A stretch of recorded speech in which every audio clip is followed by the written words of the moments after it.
আলহামদুলিল্লাহ। আল্লাহ 1444 হিজরি রমাজান মাস পরপর দুটি জুমা আমরা শেষ করেছি। আজ তৃতীয় জুমা। আল্লাহ আমাদেরকে অনেকগুলো দিন দান করেছেন। আজ রমাজানের 18 তারিখ, অর্থাৎ 18তম রোজা আমরা রাখতেছি। আলহামদুলিল্লাহ আলহামদুলিল্লাহ। আল্লাহ আমাদের রোজাগুলোকে কবুল করে নেন, আমাদের জুমাকে কবুল করে নেন, আমাদের কোরআন তেলাওয়াত, তারাবি, দোয়া, জিকির, আল্লাহ সবগুলো নেক আমলকে একমাত্র আল্লাহর জন্য দয়া করে কবুল করে নেন। এর উসিলে আল্লাহ আমাদেরকে মাফ করে দেন। আজ জুমায় এসেছি, আল্লাহ এই আশাটাকেও কবুল করেন। ইসলামকে নবীজি সাল্লাল্লাহু আলাইহি ওয়াসাল্লাম মক্কার একেবারে যারা আনপড় উম্মি মানুষ ছিল তাদেরকে নবীজি বুঝাইতেন। আল্লাহ তাদের উপর কোরআন নাজিল করেছেন। এ কারণে কোরআনে দেখবেন বেশি বেশি দর্শন নাই, ফালসাফা দর্শন শাস্ত্র কোরআন না। কোরআন খুব বেশি থিওরি দিয়ে বুঝায় না। কোরআনের মাঝে যৌক্তিকতা তত বেশি নাই। কোরআন যে বিষয়টা খুব বেশি ফোকাস করে সেটা হলো কোরআনে উদাহরণ, আল আমসিলা। প্রবাদ আছে, আল আমসিলা মাসাবিহুল কালাম, আল আমসাল মাসাবিহুল কালাম। আল্লাহ পাক কোরআনে সাধারণ মানুষগুলোকে বুঝিয়েছেন, উদাহরণ দিয়ে দিয়ে বুঝিয়েছেন। ফলে একেবারে যারা উম্মি আনপড় একেবারে মূর্খ মানুষ ছিল তারাও যখন কোরআন তেলাওয়াত করতেন নবীজি তো চোখ বেয়ে পানি পড়ত, মুমিনের ঈমান তাজা হতো। আল্লাহর নবী আমাদেরকে ইসলাম জিনিসটা কি এটা বুঝিয়েছেন উপমা দিয়ে। বলেন যে তোমরা এমন কে আছো যে ঘর বাড়ি নাই? এমন কোনো মানুষ আছে? সবাই তো ঘর বাড়িতে থাকে, বাসস্থান থাকে। তো নবীজি বলেন তোমাদের ঘর, যে ঘরে তোমরা বাস করো সেই ঘরের পিলার থাকে কয়টা? আগে মক্কার মরু প্রান্তরের মানুষের আমাদের যেই এই 4 কোণে 4 স্তম্ভ বিশিষ্ট ঘর হয় এমনটা না, তাদের ছিল বিশেষভাবে তাঁবু। তাঁবুর জন্য পিলার লাগে কয়টা? 5টা। একটা মাঝের একটা খুঁটি লাগে, চারদিকে 4টা লাগে। তো সবাই তাঁবু বলার পরে সবাই বুঝে ফেলতো। তো নবীজি বলছেন ইসলামটা মনে করে একটা তাঁবু। এই তাঁবু যেমন 5 স্তম্ভের উপর তার ভিত্তি, ইসলামের ভিত্তিও 5টি স্তম্ভের উপর। এর মাঝে মূল বুনিয়াদ মাঝের ভিত্তিটা, এটা ঠিক থাকলে তো বাকিটা যদি নড়বড় হয় মোটামুটি ধরে রাখা যায়। ঈমান, এই ঈমানের পর আল্লাহ নবীজি সাল্লাল্লাহু আলাইহি ওয়াসাল্লাম বলেছেন নামাজের কথা, যাকাতের কথা, রোজার কথা এবং হজের কথা।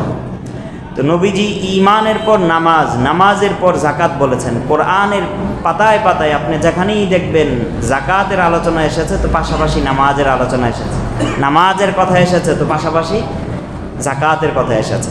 নামাজ কায়েম করো, যাকাত দাও। যাকাত এটা আরবি শব্দ, আমরা বাংলাতেও বললে কি বলি? যাকাতই বলি। এটা আলহামদুলিল্লাহ আমাদের মাঝে ঠিক আছে। হজ এটা আরবি শব্দ, বাংলাতেও আমরা যদি বলি তাহলে বলি ভাই হজ কবে গেছেন, হজে কবে যাবেন? হজ। আলহামদুলিল্লাহ। ঈদ আরবি শব্দ, ঈদ ঠিক আছে, এই পরিভাষাগুলো ঠিক আছে। কিন্তু আমাদের মাঝে বিকৃত হয়েছে, সালাতকে আমরা নামাজ বলি, নামাজ ফার্সি। সওমকে আমরা রোজা বলি, রোজা এটা আরবি শব্দ না, এটা ফার্সি শব্দ। এটা বিকৃত হয়ে গেছে আমাদের মাঝে। আল্লাহকে আমরা খোদা বলি, খোদা এটা ফার্সি শব্দ, আল্লাহ আরবি শব্দ। আল্লাহ আল্লাহ আল্লাহ আল্লাহ। তো এই যাকাত এর অর্থ হলো তাতহীর, পবিত্রকরণ। আল্লাহ আমাদেরকে সৃষ্টি করে আমাদেরকে বলেছেন তোমাদের নফস এবং তোমাদের মাল, তোমাদের সম্পদ এটা আমি আল্লাহর দেওয়াই, বাকি আমি তোমাদের থেকে তোমাদের নফস এবং তোমাদের মালকে ক্রয় করে ফেললাম। বোঝা গেল আমাদের নফসটাও আল্লাহর, আমাদের সম্পদ, অর্জিত সম্পদটাও কার? আল্লাহর। আসলেও আল্লাহর। আবার আল্লাহ আমাদেরকে দিয়ে বলেছেন তোমরা যারা মুমিন তাদের নফস আমি আল্লাহ ক্রয় করে নিলাম, তোমাদের সম্পদ আমি আল্লাহ ক্রয় করে নিলাম। তাহলে বোঝা গেল নফস এবং মাল উভয়টা আল্লাহ পাকের কাছে অনেক দামি।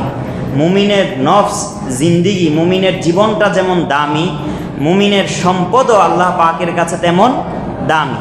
আর আমরা জানি আল্লাহ পবিত্র, তো আল্লাহ পাক পবিত্রটাই গ্রহণ করেন, অপবিত্র কোনো কিছু আল্লাহ পাক গ্রহণ করেন না। তো আমার অন্তর পবিত্র হতে হবে, আমার সম্পদও পবিত্র হতে হবে। এভাবে যেই ইবাদতগুলো আমরা বাহ্যিক অঙ্গ প্রত্যঙ্গ দিয়ে করি সেই বাহ্যিক অঙ্গ প্রত্যঙ্গগুলোও কি হতে হবে? পবিত্র হতে হবে। তাই আমরা যখন নামাজে দাঁড়াই তো আগে কি করতে হয়? ওযু করতে হয়। আল্লাহ পাক সূরা মায়েদার মাঝে ওযুর আয়াত নাজিল করেছেন, 5 নম্বর আয়াত। সেখানে আল্লাহ ওযুর বিশদ বয়ান করেছেন, ওযু গোসলের। ইয়া আইয়ুহাল্লাযীনা আমানু ইযা কুমতুম ইলাস সালাতি ফাগসিলু ওয়ুজুহাকুম ওয়া আইদিয়াকুম ইলাল মারাফিক ওয়ামসাহু বিরুউসিকুম ওয়া আরজুলাকুম ইলাল কাবাইন ইলা আখিরিল আয়াত। লম্বা আয়াত। তো আল্লাহ বলতেছেন মুমিনরা যখন নামাজে দাঁড়াবে তো চেহারা ধো, হাত ধো, মাথা মাসা করো, পা ধো। পরিভাষায় একে কি বলা হয়? আওয়াজ দেন, কি বলা হয়? ওযু বলা হয়। এই ওযুর দ্বারা কি হয়? শরীর পবিত্র হয়। আল্লাহ এই শরীর পবিত্র এই শব্দটা আল্লাহ ব্যবহার করেছেন আয়াতের শেষাংশে। আল্লাহ বলেন মা ইউরিদুল্লাহু লিয়াজআলা আলাইকুম মিন হারাজ ওয়ালাকিন ইউরিদু লিইউতাহহিরাকুম ওয়া লিইউতিম্মা নি'মাতাহু আলাইকুম লাআল্লাকুম তাশকুরুন।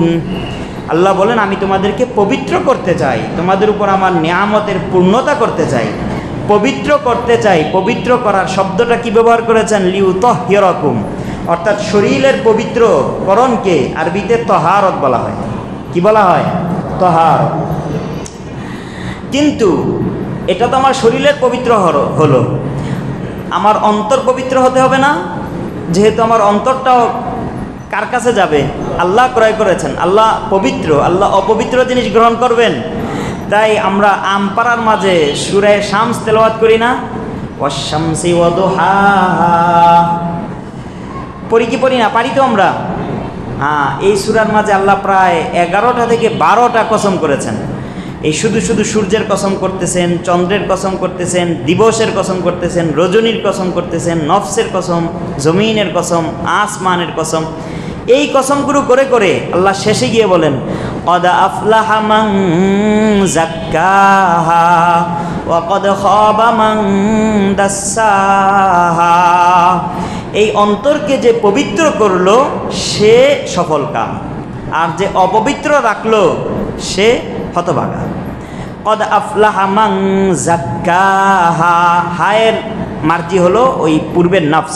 ওয়া নাফসি ওয়া মা সাওয়াহা ফাআলহামাহা ফুজুরাহা ওয়া তাকওয়াহা কদ আফলাহা মান যাক্কাহা। এই যাকাত, যাক্কাহা কোত্থেকে আসছে? এটা যাকাত থেকে। তো অন্তরের পবিত্রকরণকে আল্লাহ কি বলেছেন? যাকাত বলেছেন। আমি বুঝাতে চাচ্ছি যে আমাদের শরীরের পবিত্রকরণ এটাও পবিত্রকরণ, এটা লাগবে। অন্তরের পবিত্রকরণ এটাও পবিত্রকরণ, এটাও প্রয়োজন। শরীরের পবিত্রকরণকে তহারত বলা হয়, তাতহির বলা হয় পরিভাষায়। আর অন্তরের পবিত্রকরণকে কি বলা হয়? যাকাত বলা হয়। কদ আফলাহা মান যাক্কাহা। এ কারণে পীর, পীর ফার্সি শব্দ, আমরা বলি না ওই যে শায়েখ, এটা আরবি শব্দ। বলে তোমার শায়েখকে, শায়েখ মানে মুরব্বি, ফার্সিতে বলা হয় পীর। আরবিতে আপনি এটাকে বললে যে নাকি ইসলাহের কাজ করে, সংশোধনের কাজ করে, অন্তর পরিশুদ্ধি করে, তাদেরকে মুজাক্কি বলা হয়। মুজাক্কি, জাক্কা ইউজাক্কি, পবিত্র করে তারা অন্তরকে গায়রুল্লাহ থেকে। তো আমার সম্পদের ক্ষেত্রে আল্লাহু আকবার যেই শব্দটা পবিত্র হওয়ার ক্ষেত্রে আল্লাহ কলবের ক্ষেত্রে ব্যবহার করেছেন, সেটা আমার সম্পদের ক্ষেত্রেও ব্যবহার করেছেন। পরিভাষায় সম্পদের পবিত্রকরণের নাম হলো যাকাত। আমি কি বিষয়টা বুঝাতে পেরেছি? তো অন্তরের পরিশুদ্ধকরণ এর নাম কি পরিভাষায়? যাকাত। আমার শরীরের পবিত্রকরণ এর পরিভাষায় নাম কি? তহারত। বলে এই তোমার ওযু আছে তো তুমি তহারত অবস্থায় আছো, পবিত্র অবস্থায় আছো, অন্যথায় নাজাসাত, তুমি অপবিত্র। আর আমার অন্তর যদি পবিত্র হয় তাহলে তার নাম কি হবে? যাকাত। এভাবে আমার সম্পদ যদি পবিত্র হয় তাহলে তার নামও কি? যাকাত। কিন্তু আমরা যাকাত বললে এখন শুধু সম্পদ সম্পদ বুঝি, আর যাকাত বললে আরও বুঝি রমজান মাসে ওই কি যেন 102 টাকা দান করা, এর নাম যাকাত। আর অন্যদিকে যেহেন যায় না। না ভাই, যাকাত মানে পবিত্রকরণ। আমার মাল এটা যদিও আমার অর্জন, কিন্তু এটা অপবিত্র হয়ে গেছে। আল্লাহ বলেছেন আমি যদি আমার এই কি জমিনে চাষাবাদ করি, সেখানে আমি চাষাবাদ করলাম, কিছুদিন রেখে দিলাম, তাহলে এমনিই প্রাকৃতিকভাবে আগাছা জন্ম নেয়। আগাছাগুলোকে কেটে ফেলতে হয়। আগাছা থাকলে আমার আমি যেই সম্পদ করেছি তার মাঝে ক্ষতি আসবে, ক্ষতি সাধন করবে। তো সম্পদ যদি আমি নিজ হাতে কামাই করি এবং হালাল পন্থায় কামাই করি, হালাল উপার্জন করি, সেটাও একটা সময় যাওয়ার পর তার মাঝে আগাছা জন্ম নেয়। আল্লাহ বলেন আগাছাগুলো সাফ করে দাও, তোমার অর্জিত সম্পদ পবিত্র হয়ে যাবে। এক নাম্বার হলো এই সম্পদ সব কিছু, আমার সব কিছু একমাত্র কার? আল্লাহর। লিল্লাহি মা ফিস সামাওয়াতি ওয়া মা ফিল আরদ, এই বিশ্বাস মুমিন জীবনে থাকতে হবে। আমিও আমার আল্লাহর, আমার উপার্জনও আমার আল্লাহর। এই দুনিয়া, এই জমিন বলো, আসমান বলো, যা কিছু বলো, আল্লাহর দেওয়া। এই বিশ্বাসটা অন্তরে প্রথিত করতে হবে। তারপর হলো আমি যে কামাই করলাম, বলে এটা আমার কামাই না, এটা আল্লাহর দেওয়া। কারণ আমি কার মাধ্যম ব্যবহার করে অর্জন করেছি? আল্লাহর দেওয়া মাধ্যমগুলো ব্যবহার করে অর্জন করেছি। আপনার দোকানের কর্মচারী, আপনি টাকা দিলেন, বললেন যে তুমি মার্কেট থেকে এই সদাইটা নিয়ে আসো, সে নিয়ে আসলো। এখন কি সে বলবে যে এই সদাইটা এখন আমার হয়ে গেছে? জবাব দেন, এই সদাইটা তার হয়ে গেছে, কর্মচারীর হয়ে গেছে না মালিকের? কেন? কারণ টাকা দিয়েছেন কে? মূল ধন কার? তাহলে এই হাতটা কার দেওয়া? এই বিবেকটা কার দেওয়া? সবই তো আল্লাহর। তাহলে সম্পদটা কার? মূলত আল্লাহরই মূলত। এই বিশ্বাসটা প্রথম রাখা। তারপর আল্লাহ বলেছেন, আচ্ছা ঠিক আছে, তোমাদের দুনিয়াতে চলার জন্য তাসাররুফ এর ক্ষমতা আমি তোমাদেরকে দিয়েছি, দুনিয়ায় ব্যবহারের ক্ষমতা আমি তোমাদেরকে ভাগ ভাগ করে দিয়েছি। যে নির্দিষ্ট উপায়ে যে উপার্জন করবে, মালিকানা দুনিয়ার জীবনে তারই থাকবে। বাকি শোনো, আমি আল্লাহই যেহেতু দিয়েছি, আমি আল্লাহই এখানে ফয়সালা করছি। 2.5% এর মালিক তুমি না, শতকরা 2.5% এর মালিক কে না? আমি না। ওয়াফি আমওয়ালিহিম হাক্কুম মালুমুল লিসাইলি ওয়াল মাহরুম। আল্লাহ বলেন তুমি যে উপার্জন করেছো, নির্দিষ্ট মালিক যদি তুমি হয়ে থাকো, তাহলে এর মাঝে শতকরা 2.5 এটা তোমার না, এটা কার? এটা গরিবের। এটা কার? গরিবের। এই ভাগটা কে করেছেন? আল্লাহ করেছেন। এই সম্পদের মালিকানা গরিবকে কে দিয়েছেন? যিনি সম্পদের মালিক তিনি দিয়েছেন। এখন আমি যখন সম্পদ দিব, আমি যখন জাকাত আদায় করব, আমার জেহেনে যদি এটা থাকে এই মাল আমার, আমি গরিবকে দিচ্ছি, এটা আমার গরিবের প্রতি অনুগ্রহ, আমি কি ঠিক করলাম না ভুল পথে আছি? এটা কি আমার অনুগ্রহ হলো, না তার পাওনা তাকে পরিশোধ করা হলো? একজন আমার থেকে 100 টাকা পায়, 1 মাস সময় নিয়েছি আমি তার থেকে, 1 মাস না, সে আমার থেকে 100 টাকা পায়, আমি বললাম 1 বছর পরে তোমাকে দিব। তারপর 1 বছর পর তার পাওনাটা তার হাতে তুলে দিচ্ছি। এখন আমি তাকে দেওয়ার সময় বলি কি, দেখো আমি তোমাকে দিচ্ছি, কিন্তু হলো? মায়ের খাওয়ার উপযুক্ত হব না আমি? আরে বেটা, এটা আমার হক, তোর কাছে ছিল, 1 বছর পর্যন্ত তোকে আমি এর মাঝে ব্যবহার করার ক্ষমতা দিয়েছি, 1 বছর পর তুই আমার হক আমাকে দিচ্ছিস, এখন আবার তুই নেতাগিরি দেখাস? হ্যাঁ, আল্লাহ বলেন এই যে নেশাব পরিমাণ মালের মালিক হলে, নেশাব পরিমাণ মালের মালিক হওয়া বুঝি তো আমরা। 1 নাম্বার আমি মুসলমান হতে হবে। আমরা সবাই মুসলমান তো? হাত তুলে দেখাই তো কে কে মুসলমান? আল্লাহু আকবার। আমি যদি মুসলমান হই, আমার নফস এবং মালটা কাকে দিয়ে দিয়েছি? আল্লাহকে দিয়ে দিয়েছি। স্মরণ রাখতে হবে যে নামে মুসলমান হলে চলবে, মুখের মুসলমান দাম আছে না অন্তর থেকে হতে হবে? আচ্ছা, 2 নাম্বার আমি বালেগ হতে হবে, প্রাপ্তবয়স্ক হতে হবে। নাবালেগ এর উপর যাকাত আসবে না। নাবালেগের মাল যদি নাবালেগের হয় তাহলে ওই মাল তার, আপনি তার যাকাত দিবেন না। নাম্বার 3, আপনি আকেল হতে হবে। আপনি যদি মাজনুন হন, পাগল হন, হিতাহিত জ্ঞান না থাকে, আপনার উপর যাকাত আসবে না। আপনার একটা ছেলে, আল্লাহ হেফাজত করেন, সে পাগল, তার যদি সম্পদ থাকে সেই সম্পদ থেকে আপনার যাকাত দিতে হবে না। আমি কি বলেছি যে মহিলাদেরও যাকাত দিতে হবে না? মহিলাদের যাকাত দিতে হবে কি হবে না? অবশ্যই হবে, অবশ্যই হবে। হ্যাঁ, অবশ্যই হবে। এক মহিলা বলে যে হুজুর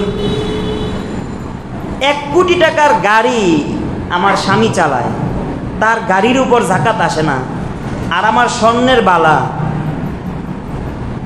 2.5 লাখ থেকে 3 লাখ টাকা হবে, এর উপর জাকাত আসবে। তো এটাও তো আমি ব্যবহার করি, গাড়িও তো আমার জামাই ব্যবহার করে, তো তার গাড়ির উপর জাকাত আসে না, আর আমার স্বর্ণের বালার উপর জাকাত আসে কেন? আমি বলি যে ইসলাম যে যুক্তির নাম না, ইসলাম হলো কোরআন সুন্নাহর নাম, ইসলাম হলো গোলামির নাম। কার নাম? গোলাম কি মনিবকে প্রশ্ন করার সুযোগ আছে আপনি কেন আমাকে আদেশ করেছেন? এই প্রশ্ন করতে সে পারবে? আল্লাহ যখন যা বলেন বান্দা তখন তা মেনে নিবে, এর নাম ঈমান, এর নাম ইসলাম। তো যুক্তির নাম ইসলাম, বুঝে আসছে কি না? তাই বলে যুক্তির খেলাফ না। ইসলাম যদি আপনার আকল সালিম হয়, সুস্থ মস্তিষ্ক হয় আপনার, তাহলে ইসলামের সব বিধানগুলো আপনার মাঝে আয়নার মতো ঝলক হয়ে যাবে, দিবসের মতো একেবারে সুস্পষ্ট। আরে ভাই, তোমার হাতে যে বালা আছে, বাইনা বোন না, তোমার হাতে যে বালা, এটা স্বর্ণের, এটা রূপার, এটা মালে নামি, এটা বর্ধনশীল মাল, এই কারণে এর উপর জাকাত আসবে, এটা ব্যবহৃত হলেও আসবে। আর ওর যে গাড়ি, এটা কি না স্বর্ণ রূপার তৈরি না, আল্লাহ সৃষ্টিগতভাবে যে মালের মাঝে বর্ধনশীলতা রেখেছেন সেটা হলো মাত্র দুইটা। মাত্র কয়টা? দুইটা। কি কি? স্বর্ণ এবং রূপা। এটা সৃষ্টিগতভাবে, এটা চাই আপনার কাছে চাকা স্বর্ণ থাকুক, চাই অলংকার কৃত থাকুক, অথবা চাই মানে দিনার দিরহাম আকারে স্বর্ণ মুদ্রা আকারে থাকুক, যে কোনোভাবেই খাত মিশ্রিত হোক, খাত মুক্ত হোক, স্বর্ণ রূপা থাকলেই তার উপর জাকাত আসবে, এটা বর্ধনশীল। আর আরেকটা মাল হলো সেটা বর্ধনশীল না, সেটা আমি আপনি যদি বর্ধনশীল বানাই, সেটা হলো ব্যবসায়ী পণ্য। এই গাড়িটা বর্ধনশীল না, আমি যদি ব্যবসার জন্য বানিয়ে দিই তাহলে বর্ধনশীল হয়ে যাবে। এই দোকানটা বর্ধনশীল না, ব্যবসার জন্য লাগাই, ভাড়া দিই, তাহলে বর্ধনশীল হয়ে যাবে। তাই নগদ অর্থ আর অন্যান্য পণ্য, অন্যান্য পণ্যগুলো কি হতে হবে? ব্যবসায়ী পণ্য হতে হবে, মালের নামই হতে হবে, অথবা আমার কাছে নগদ অর্থ থাকতে হবে। এই নেশাব পরিমাণ, নেশাব পরিমাণের অর্থ বুঝি তো আমরা, 12.5 ভরি তোলা, একই কথা। স্বর্ণ অথবা 52.5 ভরি বা তোলা, ভরি বলি বা তোলা বলি একই, রূপা। এই পরিমাণ সম্পদ আমার কাছে যদি থাকে, এখন আপনারা আসলে কথা আমি একদিকে বলবো আরেকদিকে চলে যায়। জাকাতের ক্ষেত্রে মূল একটা বিষয় স্মরণ রাখা চাই, জাকাত ইংরেজি বছর হিসাবে আসবে না চান্দ্র মাস হিসাবে? আরবি বছর বলি বা চান্দ্র মাস বলি, আরবিতে চান্দ্র মাসের হিসাব গৃহীত হয়। চান্দ্র মাস হিসাবে আমি যেদিন থেকে নেশাব পরিমাণ মাল, নেশাব পরিমাণ বুঝিছি তো আমরা, আমাদের ফিকহে হানাফি হলো গরিবের উপকার যেটাতে হয়। আমাদের দেশে এখন স্বর্ণের হিসাব করলে গরিবের উপকার হবে না রূপার হিসাব করলে গরিবের উপকার হবে? রূপার হিসাব করলে। রূপার ভরির মূল্য কম না স্বর্ণের ভরির মূল্য কম? রূপার ভরির। এখন সাধারণত রূপা, আমি মার্চের 6 মার্চ শুনেছি রূপার ভরি হলো 1700, সেই হিসাবে 85,000 টাকা সাড়ে ভরি, 52.5 তোলা রূপা হয় 85,000 টাকা। এখন আমার ওই হিসাব চলবে না, এই কারণে আপনাদেরকে বলতেছি, আপনাদের হিসাবটা হবে আমার হাজাতে আসলিয়া, অর্থাৎ আমার বাসস্থান, আমার থাকা খাওয়া, আমার পরিবারের থাকা খাওয়ার ব্যবস্থা করে এর থেকে অতিরিক্ত আমার বর্ধনশীল মাল আমার কাছে আছে। বর্ধনশীল বলতে আমার নগদ অর্থ অথবা স্বর্ণরূপা। নগদ অর্থ, নগদ অর্থ মানে ব্যবসায়ী রূপা। নগদ অর্থ আমার পকেটে আছে, আমার ড্রয়ারে আছে, আমার বন্ধুর কাছে আমানত আছে, এটা কি নগদ অর্থ। এই আমার ধরেন ব্যাংক অ্যাকাউন্ট আছে, এটাও কি আমার নগদ অর্থ। আমি কারো কাছে ঋণ পাই, সে আমাকে দিবে, এ বিশ্বাস আছে আমার, এটাও আমার কি নগদ অর্থ। এই নগদ অর্থ যদি আমার কাছে হয়ে যায় রূপা 52.5 ভরি রূপার সমপর্যায়ের, 1 বছর অতিক্রান্ত হয়। এখন আমার কাছে হয়েছে কোন মাসে? ইংরেজি মাস বলবেন না আরবি মাস? আরবি মাস, মুহররম মাসে। আগামী বছর মুহররম মাস হয়েছে কোন তারিখে? 10 তারিখে। আগামী বছর মুহররম মাসের 10 তারিখে আমার হিসাব করতে হবে। খবরদার ভাই, এই ভুলটা আমরা সবাই করি, তাই একটা একটা করে শিখি। আমি জুমার বয়ান তো বিশাল লম্বা হতে হবে, বিশাল আলোচনা, সব কিছু করে আমার লাভ নাই। আমার হলো যে আমার একটা বিষয় যদি আমি বুঝাতে পারি, তাই আমি একটা গুরুত্বপূর্ণ বিষয় সম্পর্কে এখন কথা বলতেছি। আমার জাকাত ফরজ হবে, আমি মুসলমান বালেগ আকেল নেশাব পরিমাণ মালের মালিক হয়েছি। নেশাব পরিমাণ মাল বলতে বুঝেছি তো নির্দিষ্ট পরিমাণ মাল, নির্দিষ্ট পরিমাণ 52.5 ভরি রূপা, এটাই বলতেছি এখন, যেহেতু আমাদের ফিকহে হানাফি হলো এটার উপর। আচ্ছা, এখন এটা কখন থেকে কখন পর্যন্ত? 1 বছর। কি হিসাবে? জানুয়ারি, ফেব্রুয়ারি, মার্চ, এপ্রিল, না মুহররম, সফর, রবিউল আউয়াল? হ্যাঁ, এখন আমার যে মাসে হয়েছে এটা আমার হিসাব রাখতে হবে, কষ্ট করে হিসাব রাখতে হবে। আমি একটু বুঝি না যে এখন আমার হাজতে আসলি আছে, আমার ব্যবসায়ী পণ্য 40,000 50,000 হয়ে গেছে, তখনই আমি একটু স্বর্ণের দোকানের সাথে আমি লিয়াজু করতে থাকি, ভাই এখন রূপার ভরি কততে যাচ্ছে? রূপার ভরি কি 1500 না 1600 না 16.5 না 1700? বাস সেই হিসাবে আমি 52.5 থেকে পূরণ দিয়ে ফেলি, তাহলে বের হয়ে যাবে আমার এখনকার আজকের দিনের এই রেট কত। বাস আমি হিসাব করলাম, আমার হিসাব হলো কি, আমার মুহররম মাসের 10 তারিখে আমার নিসাব পূর্ণ হয়েছে, বাকি সারা বছর আমার হিসাব কষতে হবে না। আগামী বছর মুহররম মাসের 10 তারিখে দেখব আমার নেশাব পরিমাণ মাল এখন আছে তো। বছরের মাঝে যদি কমে যায়, যায় আসে না, বছরের মাঝে বেড়ে গেল তাও কি আসে না, যায় আসে না। আগামী বছর মুহররমের 10 তারিখে দেখব আমার কি মাল, যদি দেখি এই মুহররম মাসের 10 তারিখে এখন 52.5 ভরি রূপার মূল্য এত, আমার কাছে এত নাই, বাস আমার উপর যাকাত আর নাই। গত বছর যদিও ছিল, সারা বছর শুধু 85,000 টাকা না 85 লক্ষ টাকার মালিক আমি হয়েছিলাম, কিন্তু পরবর্তী বছর মুহররম মাসের 10 তারিখে এখন আমার কাছে আইসা গেছে 60,000। আর আমি ওই বছর মুহররম মাসের 10 তারিখে মেপে দেখি কি না এখন রূপার ভরি আনুমানিক 80,000 টাকা, আমার কাছে 60,000 নাই, যাকাত আমার নাই। এখন আমার কাছে দেখি কি না গত বছর মুহররম মাসের 10 তারিখে আমার কাছে ছিল মাত্র 85,000 টাকা, এই মাসের মুহররম মাসে হয়ে গেছে আমার কাছে কত? 5 লক্ষ টাকা। আমি এখন যাকাত দিব কি 85,000 টাকার ধরে না 5 লক্ষ টাকার ধরে? আমি কি বিষয়টা বুঝাতে পারলাম? এখন আমার যাকাত আসবে 5 লক্ষ টাকা হিসাবে। আমরা বলবো, হুজুর এত কঠিন করতেছেন কেন? আমার যাকাত কবে হয়েছে সেটাও হিসাব রাখতে হবে, আবার ওই হিসাবে আমি বছর পূর্ণ হলে ওই দিনে কোন দিনে? মুহররম মাসের 10 তারিখে এখন রূপার ভরি কত সেটা হিসাব করে, আমার মাল কত আছে পাই টু পাই হিসাব করে আমার যাকাত কত আসে এটা বের করে রাখতে হবে। এত কঠিন কেন?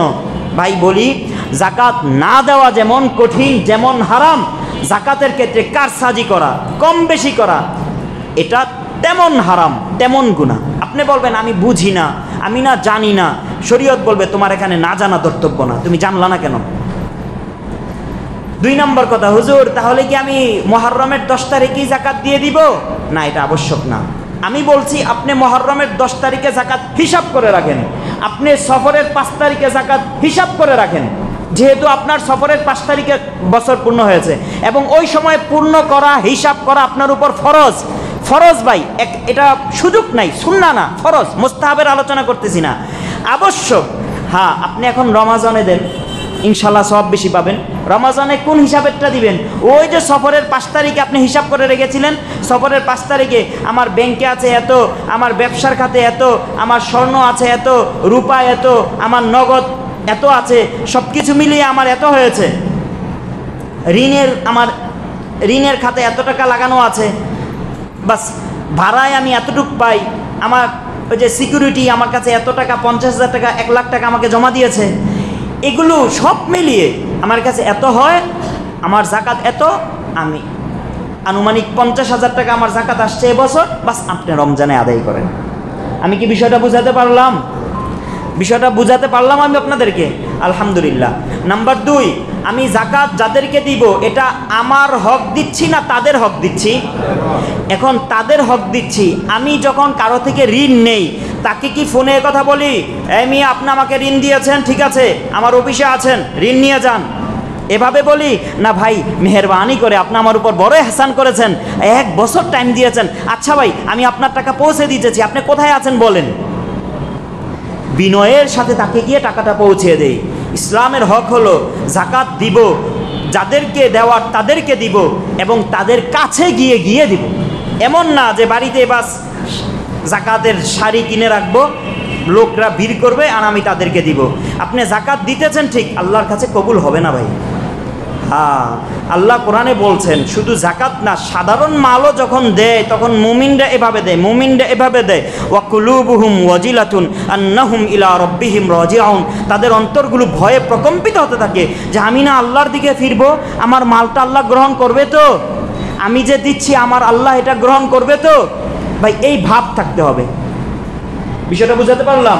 তো জাকাত দিব কি খুব আভিজাত্যের সাথে, খুব অহংকারের সাথে, না নমনীয় হয়ে? আমি যাকে দিব বলবো ভাই আপনাকে দিচ্ছি, এটা আমার থেকে আপনাকে দিচ্ছি, আমি বড় মানে ভালো মানুষ আপনি বললেন না, আপনার হক আপনাকে দিচ্ছি। আমি ভালো হব তখন যখন জাকাত ছাড়াও অন্য অন্য মাল আমি দান করব, এটা তো আপনার হক, আপনাকে পৌঁছে দিচ্ছি।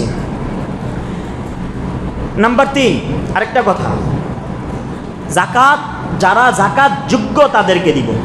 জাকাতের ক্ষেত্রে কারসাজি করা যেমন জায়েজ নাই, জাকাত অনুমান ভিত্তিক দেওয়া যেমন জায়েজ নাই, জাকাত যত্রতত্র দেওয়াও তেমন জায়েজ নাই। আপনি জাকাত না, জাকাত থেকেও বেশি দিলেন, কিন্তু যারা জাকাত খাওয়ার যোগ্য না তাদেরকে দিলেন, জাকাত আদায় হবে? হবে না। সত্যি হবে না ভাই, হবে না, হবে না। জাকাত খাওয়ার যোগ্য কারা? যারা জাকাত দিবে না তারা, তাই না? না, ভুল। জাকাত খাওয়ার যোগ্য তারা যারা জাকাত দিবে না, যারা না, এটা ভুল। এখানে 3 শ্রেণী। এক শ্রেণী তারা জাকাত তাদের উপর দেওয়া আবশ্যক। নাম্বার 2, তারা জাকাত দেওয়া আবশ্যক না, বাকি তারা জাকাত নেওয়াও জায়েজ নেই, এটা একটা প্রকার আছে। নাম্বার 3, তারা জাকাত দিবে না বরং তারা জাকাত নিবে, তারা হলো ফুকারা আল মুসলিমিন। ইয়েতিম হোক চাই না হোক, দরিদ্র শ্রেণীর লোক, ইবনুস সাবিল, মুসাফির, মুজাহিদ, আল্লাহর রাস্তার। আচ্ছা, এখন আমার আলোচ্য বিষয় হলো এখানে মাঝের শ্রেণীটা বুঝান। এটা হলো যাদের উপর সদকায়ে ফিতির, এই যে আমরা ঈদের দিন সদকায়ে ফিতির দিব না, সদকায়ে ফিতির যাদের উপর জাকাত ওয়াজিব তারা তো সদকায়ে ফিতির দিবেনি। যাদের উপর জাকাত ওয়াজিব না এমন একটা শ্রেণী আছে, তাদের উপরও সদকায়ে ফিতির দেওয়া ওয়াজিব হয়ে যায়। এটা হলো ওই যে আমি বললাম, আমি যে আজকে বলতেছি 85,000 টাকা আনুমানিক, এটা কিন্তু আমার আনুমানিক কথা, কারণ আজকের হিসাব আমি জানি না। স্বর্ণ মুদ্রার হিসাব কি হয়? আপ ডাউন হয়। আজকের হিসাব আজকে করে নিতে হবে স্বর্ণকারদের থেকে জেনে নিয়ে। তো যে পরিমাণ মাল হলে জাকাত ওয়াজিব হয় সে পরিমাণ মালে নামই হতে হবে, বর্ধনশীল মাল হতে হবে, তাহলে জাকাত ওয়াজিব।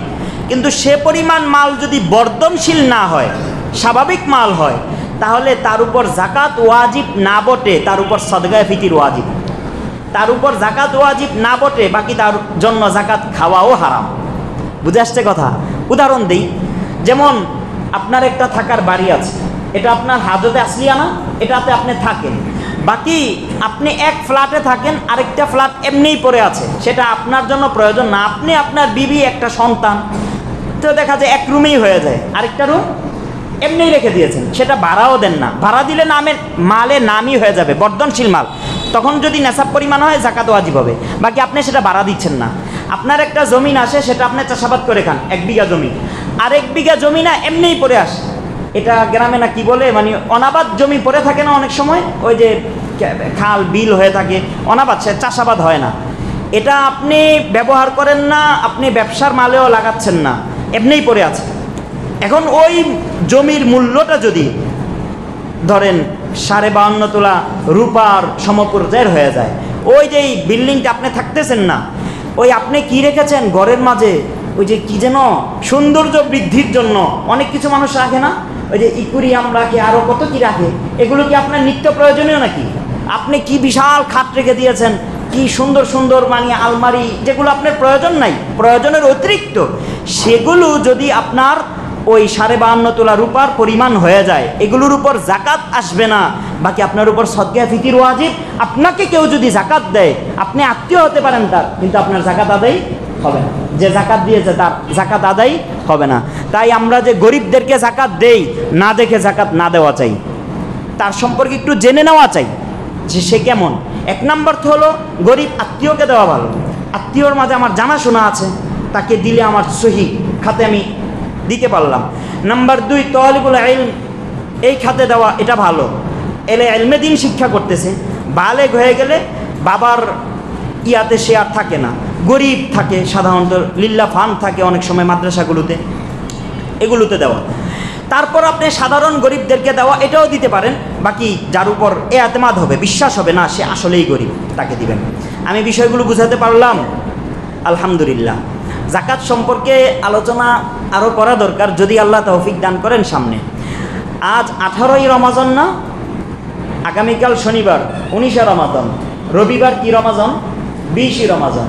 আমরা যারা ইতিকাফ করব রবিবার দিবাগত রাতেই আসতে হবে, মানে রবিবার আসরের পরে মাগরিবের আগে মসজিদে আসতে হবে। আমি বলি ভাই, আমাদের নবীজি থেকে ব্যস্ত কোনো মানুষ ছিলেন? এখন আমার একটু জবাব দেন, সবাই আমার দিকে তাকান দয়া করে, সবাই তাকান আমার দিকে, তাকিয়েছেন? আপনি একটু মেহেরবানি করে বলেন, আমাদের নবীজি থেকেও ব্যস্ত কোনো মানুষ ছিলেন? নবীজির বিবি আমাদের বিবি থেকে কম ছিল? নবীজির পরিবার কি ছিলেন না, ছিল না? নবীজি জিহাদ করেছেন জীবনে 27টা যুদ্ধে নবীজি নিজে অংশগ্রহণ করেছেন। নবীজি একটা পার্লামেন্টের দায়িত্বে ছিলেন। নবীজির 1 লক্ষ থেকে 1.25 লক্ষ সাহাবীর দৈনন্দিনের ফয়সালা নবীজি পার্লামেন্ট থেকে করতেন। নবীজি থেকে ব্যস্ত আর কে ছিলেন বলেন তো? আমাদের নবীজি জীবনে কখনো ইতিকাফ ছাড়েন নাই। নবীজি কখনো জীবনে ইতিকাফ ছাড়েন নাই। কারণ কি জানেন? আমরা শুধু দুনিয়ারটা বলি, এটা না আমার, বলে আমার চাকরিটা থেকে, আমার চাকরি এর থেকে আমাকে সুযোগ দিচ্ছে না।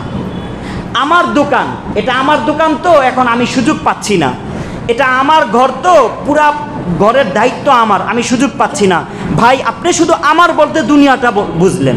আর আল্লাহ বলেন, ওয়াবতাগি ফিমা আতাকাল্লাহু দারুল আখিরা ওয়ালা তানসা নাসিবাকা মিনাদ দুনিয়া।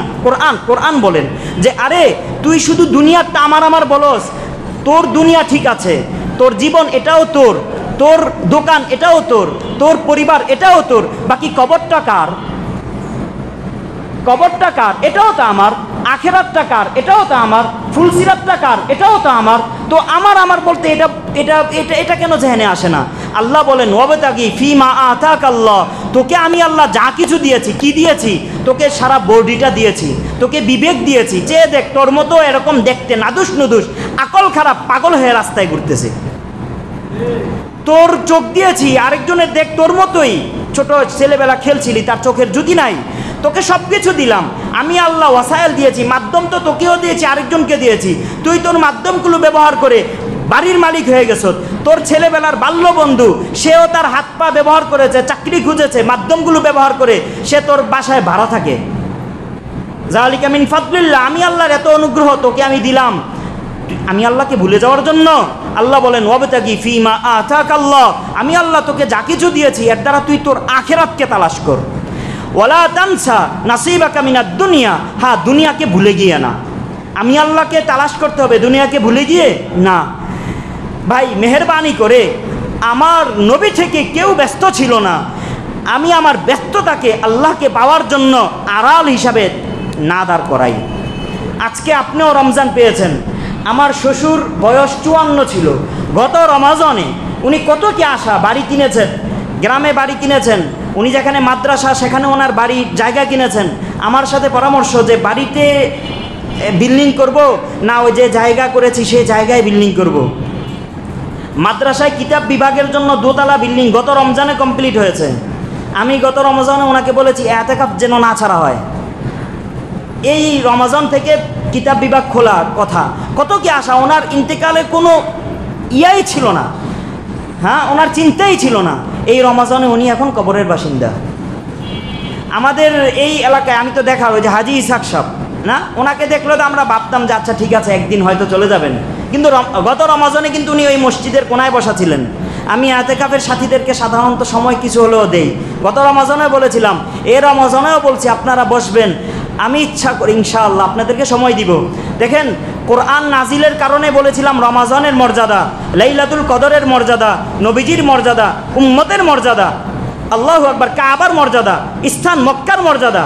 যে স্থানে কোরআন নাজিল হয়েছে স্থান দামি হয়ে গেছে, উম্মত দামি হয়ে গেছে, নবী দামি হয়ে গেছে, ফেরেশতা জিবরিল দামি হয়ে গেছে।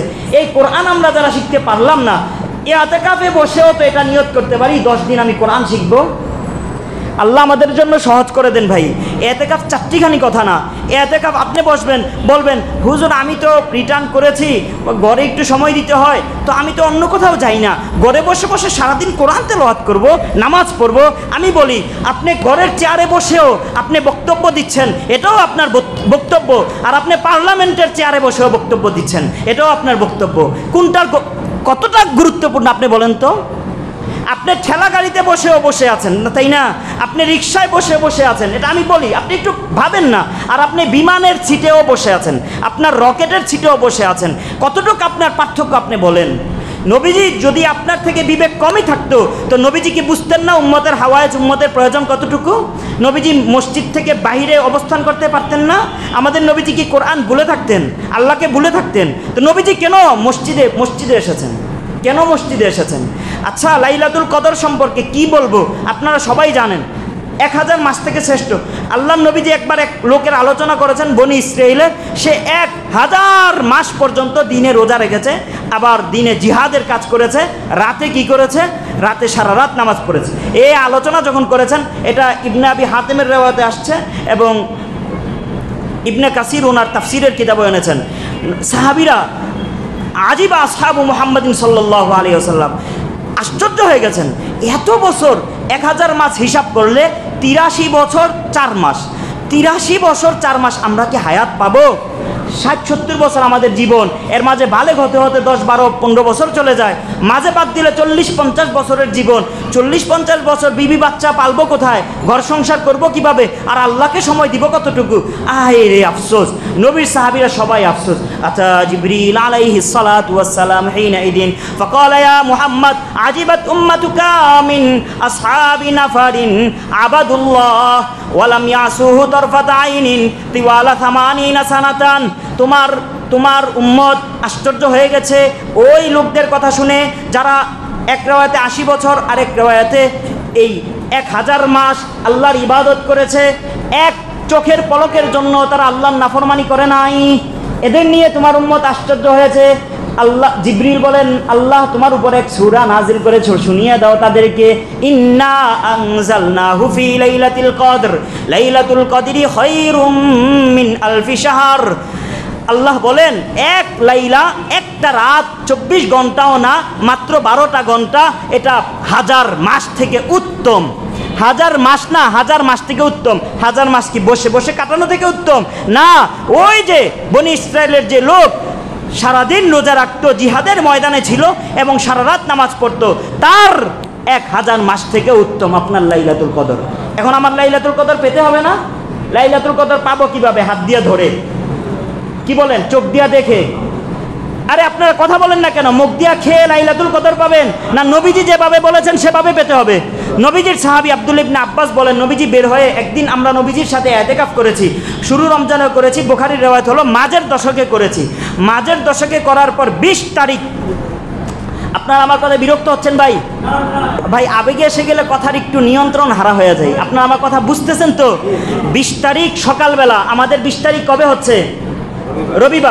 রবিবার দিন সকালবেলা, 20 তারিখ সকালবেলা নবীজি প্রথম মাঝের দশক ইতিকাফ মসজিদে করে 20 তারিখ সকালে নবীজি মসজিদ থেকে চত্বরে বের হয়ে সাহাবীদেরকে, যারা ইতিকাফ করেছে তাদেরকেও, যারা করে নাই সবাইকে ডেকে বলেন, তোমরা যারা আমার সাথে ইতিকাফ করেছো, ফাল মান ইয়াতাকাফা মা রাসূলিল্লাহি সাল্লাল্লাহু আলাইহি ওয়াসাল্লাম ফালিয়ারজিআ আই ফালিয়ারজি ইলা মুতাকাফিহি। যারা এতদিন ইতিকাফ করেছো তারা শেষ দশকেও আমি নবী মুহাম্মদের সাথে মসজিদে ঢুকে পড়ো, আমি নবী আরো দশক ইতিকাফ করব। কেন? কারণ ফা ইন্নী উরিতুহা, আমি লাইলাতুল কদর দেখানো হয়েছে আমাকে, সুম্মা নুসিতুহা আও ক্বালা উনসিতুহা, আমি লাইলাতুল কদর যে রাত্রে দেখেছি সেই রাতটা ভুলে গিয়েছি। ফালতামিসুহা ফিল আশরিল আওয়াখির বিল উইত্রি, তোমরা শেষ দশকের বেজর সংখ্যাগুলোতে লাইলাতুল কদর তালাশ করো। আচ্ছা, নবীজি তালাশ করতে বলেছেন কি সারাদিন মার্কেট করে রাতে এসে নামাজ পড়বো, সারা রাত কাটবো এভাবে? 27 তারিখ, শুধু 27 তারিখ এভাবে? 21, 23, 25, 27, 29 তারিখের রাত্রগুলোতে শুধু মসজিদে থাকবো এভাবে?